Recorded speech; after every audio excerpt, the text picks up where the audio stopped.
اعوذ باللہ من الشیطان الرجیم بسم اللہ الرحمن الرحیم والذین کذبوا بآیاتنا، اور جن لوگوں نے ہماری آیتوں کو جھٹلایا، ان کی تکذیب کی، سنستدرجہم، ان قریب ہم انہیں ڈھیل دیں گے، من حیث لا یعلمون، اور ایسی جگہ سے پکڑیں گے کہ انہیں پتہ بھی نہیں چلے گا، یعنی ہم ڈھیل دے کر ان کو ایسی جگہ سے پکڑیں گے، اس وقت پہ پکڑیں گے کہ وہ جب وہ بدمست ہوں گے تو ان پر اللہ کا عذاب ٹوٹ پڑے گا۔ وَأُمْلِي لَهُمْ، اور انہیں مہلت دوں گا میں، ان قیدی متین،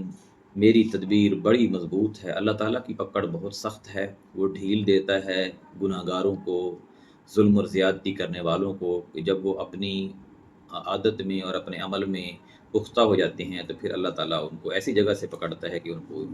اندازہ بھی نہیں ہوتا۔ اولم یتفکروا ما بصاحبہم من جنہ، کیا انہوں نے اس بات پر غور نہیں کیا کہ ان کے دوست کو کچھ بھی جنون نہیں ہے، ان کے رفیق کو، یعنی نبی کریم صلی اللہ علیہ وآلہ وسلم کی لائف ان کے سامنے کھلی کتاب تھی، بچپن سے لے کر جوانی تک اور پھر بڑھاپے تک، کہ ان کے اوپر کبھی بھی کوئی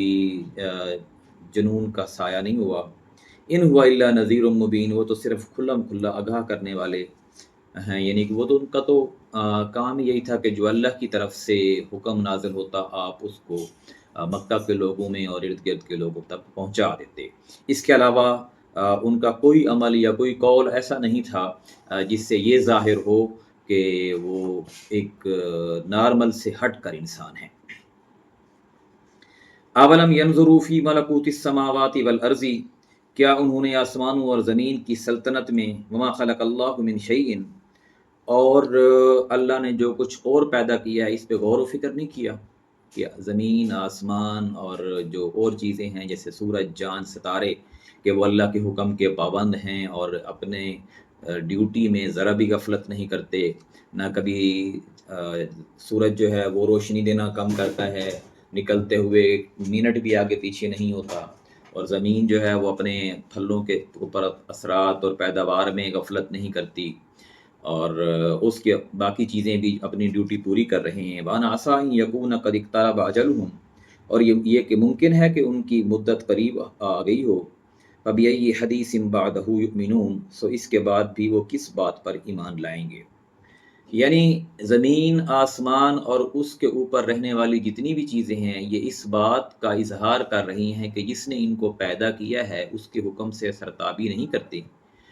تو انسان ہی اللہ تعالیٰ کے حکم سے سرتابی کر رہا ہے، انکار کرتا ہے، سستی کرتا ہے، حد سے بڑھ جاتا ہے، تو یہ ممکن ہے کہ انسان کے اوپر بھی وہ مدت قریب آ چکی ہو، جیسے سورج ڈوب جاتا ہے تو انسان بھی ڈوب جائے، اور جیسے چاند جو ہے وہ ایک آہستہ آہستہ ختم ہو جاتا ہے پھر آہستہ آہستہ بڑھنا شروع ہوتا ہے، تو اس طرح انسان کا بھی یہی حال ہے۔ اس طرح زمین ہے، اس میں پانی کی کمی بھی ہو جاتی ہے، پھر پانی کی زیادتی بھی ہو جاتی ہے انسان کے اعمال کے مطابق، تو یہ ساری چیزیں جو ہیں وہ اللہ تعالیٰ نے نشانی کے طور پر بنائے ہیں تاکہ انسان اپنے آپ پر غور و فکر کرے اور اس کائنات پر بھی غور و فکر کرے، اور اس طرح اپنے آپ کو اللہ کا بندہ سمجھنے میں کامیاب ہو جائے، کہ جب انسان کے اوپر یہ مہلت ختم ہو جائے گی اور وقت آ جائے گا اس کی موت کا، جو اس کے سامنے باقی لوگ جا رہے ہیں، تو پھر اس کا ایمان لانا اس کو فائدہ نہیں دے گا۔ مَن یضلل اللہ فلا ہادی لہ، اللہ جسے گمراہ کر دے اسے کوئی ہدایت نہیں دے سکتا،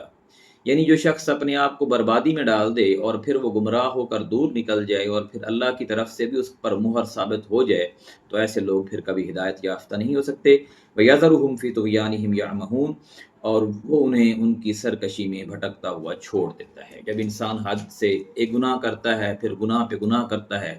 پھر حد سے تجاوز کر جاتا ہے، تو پھر اللہ تعالیٰ ان کو ڈھیل دیتا ہے، ان کے ساتھ بڑا شیطان لگ جاتا ہے جو انہیں ان کی گمراہی کو اور ان کی نافرمانی کو خوشنما بنا کر دکھاتا ہے، اور پھر اس طرح انسان اس میں بڑھتا ہی چلا جاتا ہے جب تک اس کی موت واقع ہو جاتی ہے، اور اس طرح وہ جہنم کے کنارے جا کھڑا ہوتا ہے۔ اللہ تعالیٰ سے دعا ہے کہ ہمیں قرآن پاک کو صحیح معنوں میں سمجھنے کی توفیق عطا فرمائے۔ آج سورۃ الاعراف کی آیت نمبر 182 سے لے کر 186 تک ہم نے پڑھی ہے۔